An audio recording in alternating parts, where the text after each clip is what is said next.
Cuentas poco claras, grandes cantidades de dinero ingresadas en el cajero automático, millones de euros que van del partido a la fundación. Y algo no les cuadra a muchos militantes. Soy Juan Luis Sánchez. Hoy en Un Tema al Día. La fundación de Vox, poder, dudas y dinero.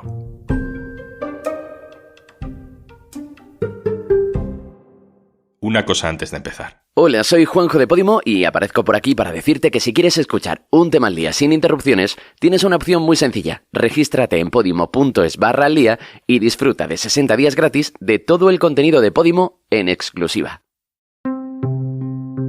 Un partido en contra de los chiringuitos. Un chiringuito, un núcleo de poder, una fuente subvencionada. Un partido en contra de las subvenciones. Y han gritado también estos días, de una manera muy soez, muy obscena, porque los habéis definido de una forma que come gambas. Un partido que ha montado su propia fundación, a la que ha derivado en 4 años 7 millones de euros de dinero público sin que las cuentas estén muy claras. Presidente de la fundación, Santiago Abascal. Reacción de la izquierda a esta noticia desvelada por el diario.es. Sospecha. Reacción dentro de Vox. Pues sospecha también. Raquel Ejerique, hola. Hola. Raquel Ejerique es mi compañera del diario.es que ha publicado en exclusiva estas cuentas de la fundación de Vox, de la fundación Disenso. Vamos a empezar por el principio. Raquel, ¿a qué se dedica esta fundación? La fundación Disenso es la fundación de Vox. La creó Vox y se dedica a difundir el ideario de este partido de ultraderecha. Nace en 2020 y nace con 30.000 euros que pone el propio partido y luego ese mismo año le inyecta 370.000 euros. A partir de ahí empieza a recibir dinero del partido para hacer esta actividad, estos fines fundacionales que básicamente pues, son alianzas con la ultraderecha latinoamericana, informes sobre elecciones, críticas a todo lo que sea izquierda, sobre todo en Latinoamérica. Tú puedes contar todos estos datos porque has accedido a las cuentas de esta fundación, por lo que has podido ver en qué se gasta el dinero, cómo son sus balances, qué hay ahí. Bueno, básicamente se gasta el dinero en dos cosas.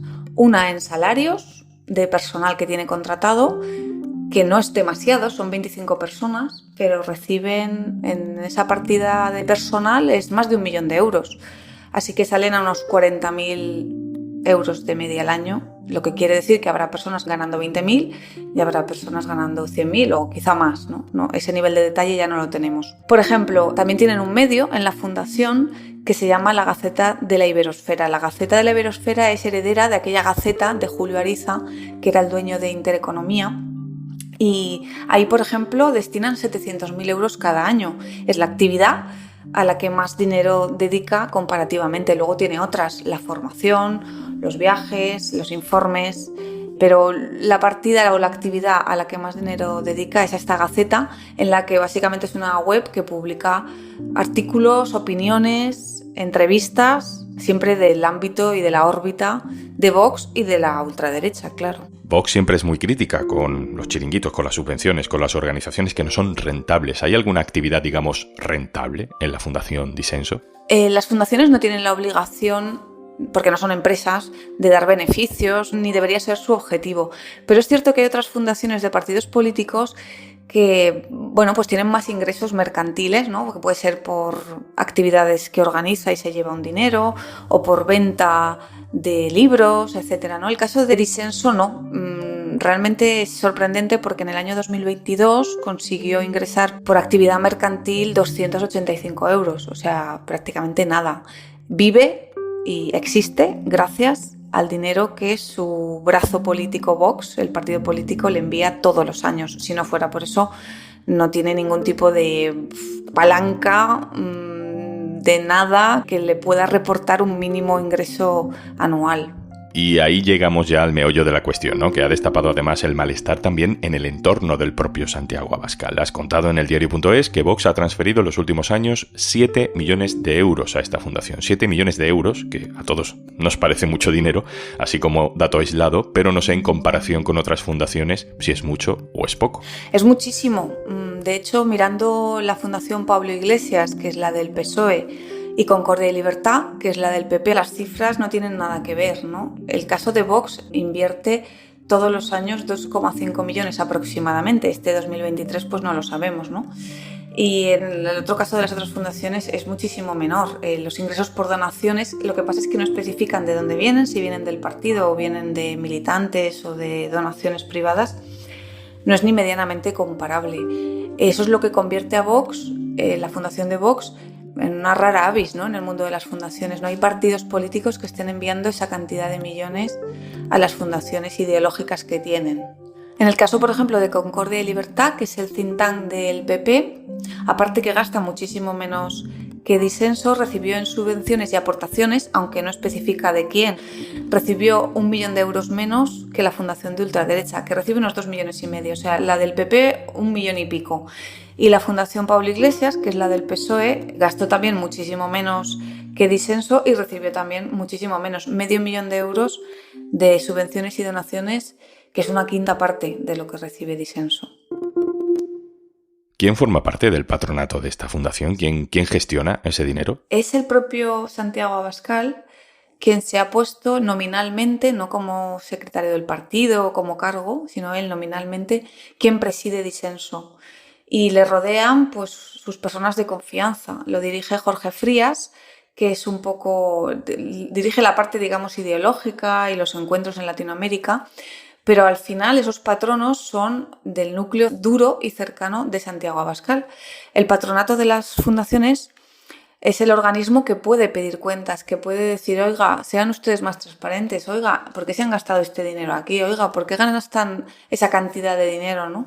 Pero siendo un patronato de fieles a Santiago Abascal, pues es difícil que ese patronato pida cuentas o pida una rendición de cuentas a la fundación, porque al final son los mismos que mandan en el partido. Decías que Santiago Abascal es presidente a título nominal. ¿Qué significa eso? Pues significa que si mañana Santiago Abascal dejara de ser el líder de Vox, no dejaría de ser el líder de Disenso si él no quiere.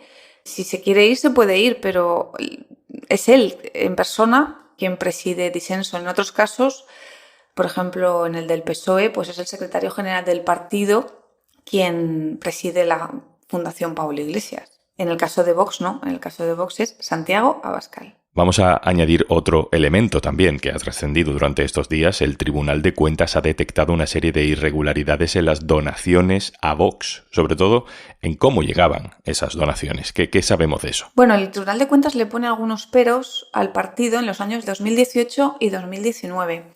Uno de los peros es que está ingresando por cajero automático cantidades menores a 300 euros, que dice que viene del merchandising, de la venta cuando ponen mesas en pueblos o en ciudades y venden llaveros o venden bolígrafos, ¿no? El problema es que esto no dan factura a la gente que los compra y los juntan todos y los meten por cajero automático. Esto, según se desprende del informe del Tribunal de Cuentas, es irregular y podría ser una donación encubierta, porque ¿cómo sabemos que esos 299 euros son de venta de llaveros y no son de un sobre de un donante anónimo, ¿no? Y esto es un poco el pero fundamental que le pone en las cuentas al partido Vox. Claro, porque la ley de partidos además limita a 300 euros, justo 300 euros, los ingresos por merchandising. Raquel, ¿cuál ha sido la reacción de Vox cuando se ha publicado todo esto? Bueno, la primera reacción, como nos pasa en el diario.es, es el silencio, porque no nos contestan a ninguna pregunta. Nos pasa también a otros medios de comunicación, al País, a Público, Infolibre, y esto es una cosa bastante anómala en la democracia.